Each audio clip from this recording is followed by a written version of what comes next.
خیلی راجع به مراقبت‌های بعد از بلیچینگ یا سفید کردن دندان‌ها سوال می‌کنین.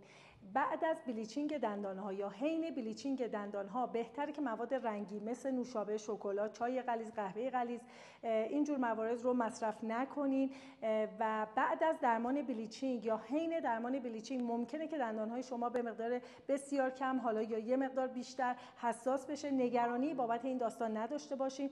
بعد از قطع درمان بلیچینگ اون حساسیت کامل از بین میره. یا بعضی افراد که بسیار حساس هستن ما از ژل های ضد حساسیت هم میتونیم استفاده کنیم که اون رو توی تری بلیچینگتون میریزین و استفاده میکنین که کامل اون حساسیت حین بلیچینگ یا بعد از بلیچینگ رو کامل از بین میبره.